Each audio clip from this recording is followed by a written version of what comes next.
출애굽기 15장 22절부터 27절까지 말씀입니다.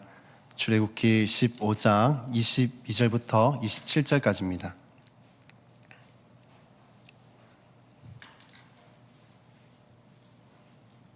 한 절씩 교독하시고 마지막 절을 함께 합독하도록 하시겠습니다.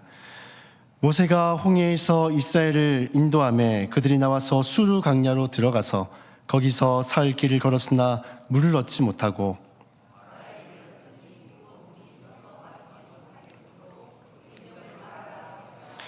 백성이 모세에게 원망하여 이르되 우리가 무엇을 마실까 하매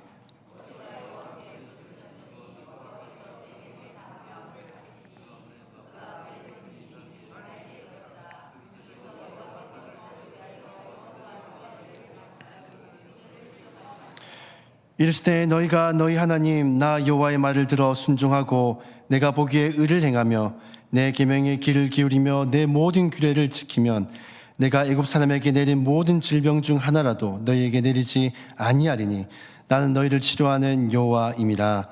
그들이 엘림에 이르니 거기에 물샘 12과 종려나무 70그루가 있는지라. 거기서 그들이 그물 곁에 장막을 치니라. 아멘. 이스라엘 백성들이 출애굽한 이후에 이 홍해를 건너는 놀라운 구원의 역사를 경험했습니다. 눈앞에 바다가 갈라지고 저 무섭디 무서웠던 애굽의 군대가 물에 잠기는 것을 목격하게 됐습니다. 그래서 모세와 이스라엘 백성들은 하나님을 높이며 찬양하기 시작합니다. 그래서 이 찬양의 고백을 잘 들어보시면 이 찬양이 단순한 찬양이 아니라 내가 만난 하나님, 나에게 일하신 그 하나님의 역사를 이것을 아주 디테일하게 이 찬양의 고백으로 고백하고 있는 것을 볼 수 있습니다. 이 찬양만 놓고 보면 이런 생각이 듭니다. 이 정도의 기적을 경험했고 또 이 정도로 하나님을 찬양하고 이러한 신앙의 고백이라면 이들은 앞으로 어떤 일을 만나더라도 절대로 이들의 믿음이 흔들리거나 넘어지는 일들은 없겠구나 라고 생각이 듭니다. 근데 과연 그럴까요? 성경은 우리에게 정반대의 이야기를 들려줍니다. 홍해의 찬양이 불평과 원망으로 바뀌는 데까지 걸린 시간은 불과 사흘이었습니다. 홍해를 건넌 지 3일 만에 하나님을 찬양하던 그 입술이 하나님을 향한 불평과 원망으로 바뀌게 된 것입니다. 그렇다면 우리 이러한 질문을 한번 던져볼 수가 있습니다. 왜 이런 일이 벌어질까? 그렇게 하나님의 은혜를 크게 경험하고 하나님을 그렇게 찬양하고 고백했지만 왜 불과 3일 만에 하나님에 대한 불평과 원망으로 이것이 바뀌게 되었을까요? 이 질문은 단지 이스라엘 백성들을 향한 그들만의 문제가 아니라 또 그들만 향한 질문이 아닙니다.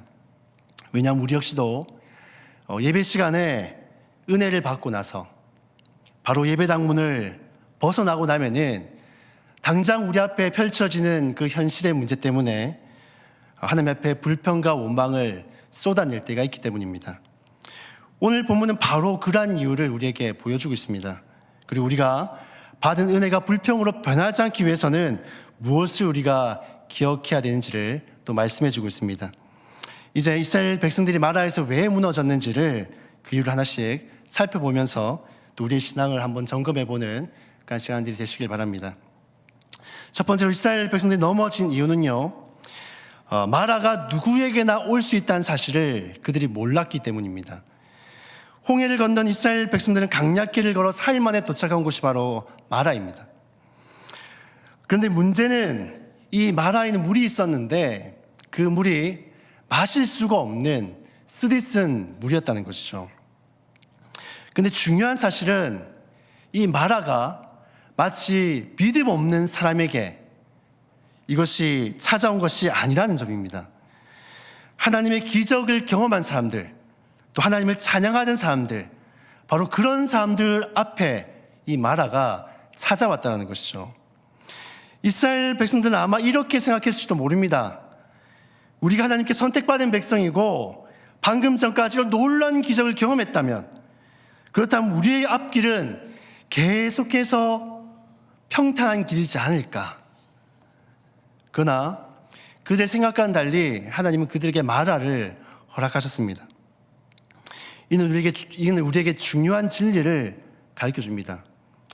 믿음이 있다고 해서 또 은혜를 받았다고 해서 마라를 지나지 않는 것이 아니라는 것입니다. 엘리야 선지자를 한번 생각해 보십시오. 엘리야 선지자는 갈멜산에서 바알 가자 선지자들 850명을 상대로 승리하는 엄청난 역사를 경험했습니다. 근데 승리 짓고 어떻게 됩니까? 이에 대해서 분노한 이세벨이 엘리야를 위협하고 죽이려고 하자 강야로 도망을 갑니다. 그리고 한 노뎀나무 안에서 이렇게 불평을 하죠. 신세 한탄을 합니다. 이제는 넉넉하니 내 생명을 거두소서. 사랑하는 성도 여러분, 성경은 우리의 인생에 마라가 없다라고 말씀하고 있지 않습니다. 오히려 우리 인생에는 이 이스라엘 백성들처럼 엘리야처럼 은혜 받은 직후라더라도 마라와 같은 고난과 쓰디쓴 시련이 찾아올 수 있음을 말씀하고 있습니다. 우리 요한복음 16장 33절에서는 예수님께서 제자들과 최후의 만찬을 하시면서 이 제자들을 향해서 이렇게 말씀을 하십니다. 우리 같이 한번 보실까요? 함께 읽습니다. 세상에서 너희가 환난을 당하나 담대하라, 내가 세상을 이기었노라. 이 사도 바울 역시도 제자인 디모데에게 이 디모데후서 2장 3절에서 이렇게 말씀합니다. 또 같이 한번 읽도록 하겠습니다. 내가 그리스도의 예수의 좋은 군사로서 나와 함께 고난을 받을지니. 사랑하는 성도 여러분, 이 마라는 누구에게나 찾아오는 것입니다. 문제는 내가 마라를 만나느냐가 아니라 내가 이 마라를 만났을 때 어떻게 반응하느냐가 중요한 것입니다. 이스라엘 백성들이 사실을 몰랐기 때문에 마라 앞에서 당황을 했고, 그 당함은 곧 불평과 원망으로 나타났습니다. 그렇다면 마라를 피할 수 없다면 우리는 이 마라 앞에서 어떻게 하면 될까요? 우리가 마라를 만날 때는 기도해야 됩니다. 이스라엘 백성들은 마라에서 물이 있다는 사실을 알자마자 가장 먼저 한 행동이 무엇이었습니까? 하나님께 기도한 것이 아니라 모세를 원망하는 것이었습니다. 반면 모세는 어떻습니까? 이스라엘 백성들과는 조금 달랐습니다. 성경은 분명하게 이렇게 기록하고 있습니다. 출애굽기 15장 25절 말씀입니다. 모세가 여호와께 부르짖었더니, 같은 상황, 같은 마라를 만났지만은 반응이 완전히 다른 것이죠. 백성들은 사람을 향해 원망을 했고 모세는 하나님을 향해 부르짖었습니다. 이 차이가 결국에는 엄청난 결과를 만들어내는 것입니다. 하나님은 모세에게 한 나무를 지시하셨고 그 나무가 물에 던졌을 때 쓴물이 단물로 변하게 되어집니다. 여기서 우리가 기억해야 될 것은 무엇인가 하면 마라는 기도의 자리가 되어져야 한다는 것입니다. 마라는 불평의 자리가 아니라 하나님께 부르짖는 자리입니다. 사무엘의 어머니였던 한나를 한번 생각해 보시길 바랍니다. 그녀는 인생에서 마라를 만났던 삶이었습니다. 자녀가 없음으로 인하여서 사회적으로 따가운 시선을 받아야 했고, 가정에선 첩이었던 분인 나에 엄청난 핍박과 조롱과 박해를 받았습니다. 고통의 시간이었고 쓸쓸한 마라의 시간이었습니다. 근데 그런 인생의 마라의 시간을 지나던 이 그녀의 태도를 보면 어떻습니까? 그녀는 사람을 원망하고 환경을 탓하지 않았습니다. 그녀가 인생에서 마라를 만났을 때 했던 것이 무엇이었습니까?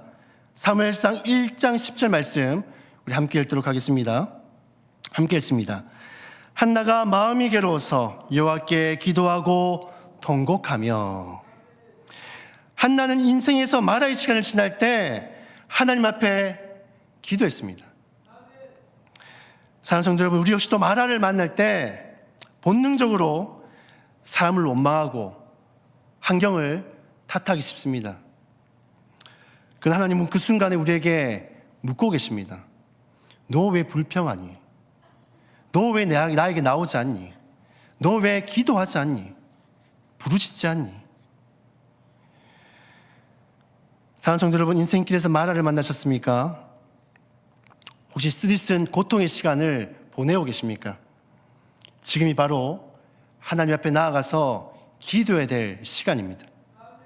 기도할 때 하나님은 마라에 쓴 물을 단물이 되게 하셨듯이 우리의 인생의 그 마라도 하나님께서 단물로 바꿔주실 줄로 믿습니다. 이스라엘 백성들이 무너진 이제 마지막 이유를 함께 살펴보고자 하는데요. 이스라엘 백성들이 무너진 마지막 이유는 바로 엘림이 있다는 사실을 그들이 몰랐다라는 것입니다. 이 마라 사건 이후에 이스라엘 백성들은 다음 여정에서 엘림에 도착을 합니다. 엘림에는 12샘과 70그루의 종려나무가 있었습니다. 충분한 물과 심이 있는 장소였습니다. 여기서 중요한 사실은 마라 뒤에는 반드시 엘림이 준비되어져 있다는 것입니다. 이스라엘 백성들이 마라에서 불평할 때 하나님이 이미 엘림을 준비해 놓고 계셨습니다. 그런데 이 엘림은 누구에게 허락이 되어져 있는가 하면요, 엘림은 마라를 지나간 사람들 향해서만 주어진다라는 것입니다. 아무에게나 주어지는 것이 아니라 이 마라를 지나간 사람들에게만 주어진다는 겁니다. 로마서 8장 18절에는 이런 말씀이 있습니다. 우리 다 같이 함께 읽습니다. 생각하건대 현재의 고난은 장차 우리에게 나타날 영광과 비교할 수도 없도다. 이스라엘 백성들은 이 사실을 몰랐던 것입니다. 마라만 보았고 마치 인생의 마라가 전부인 것 마냥 그래서 절망하고 원망했던 것입니다. 우리의 삶도 마찬가지입니다. 우린 현재 마라만 보고 낙심하지만은 하나님은 그 너머에 엘림을 보고 계십니다.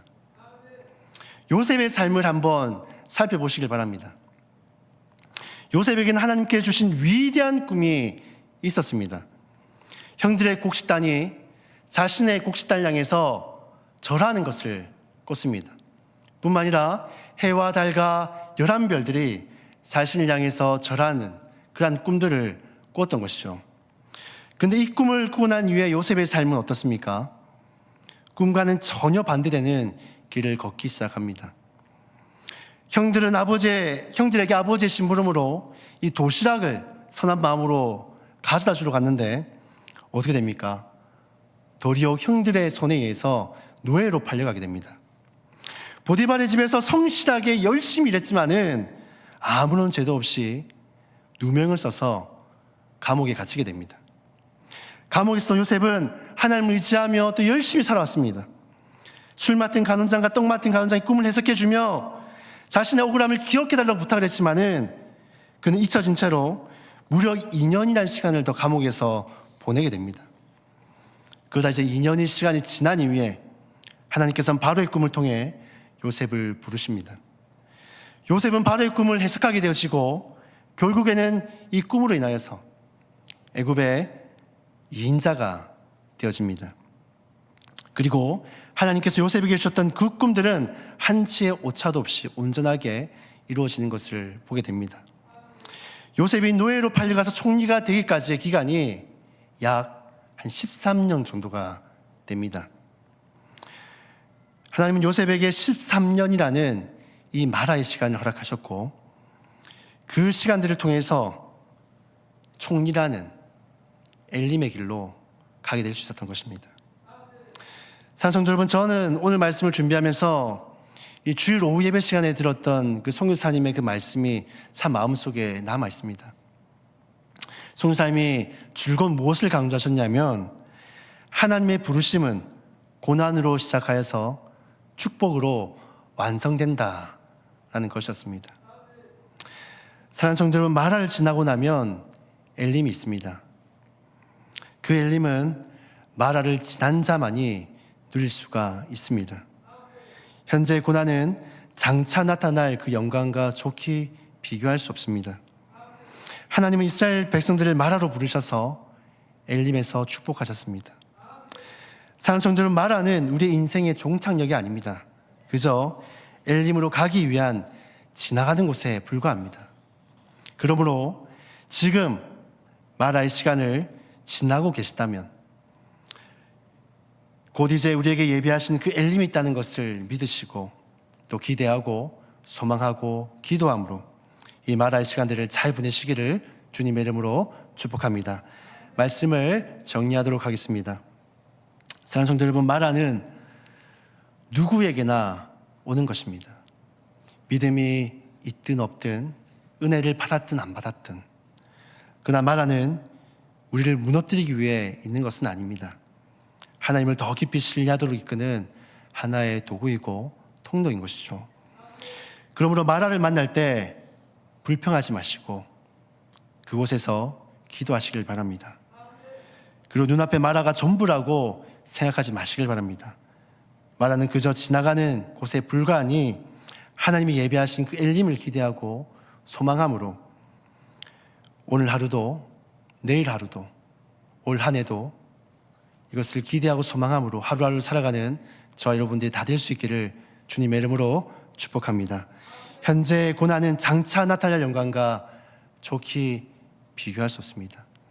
현재의 마라의 쓸쓴 고난이, 그 고통이 나의 삶 가운데 있다면 이제는 여러분 가운데 엘림을 향해 나아가시기가 하면 되는 것입니다.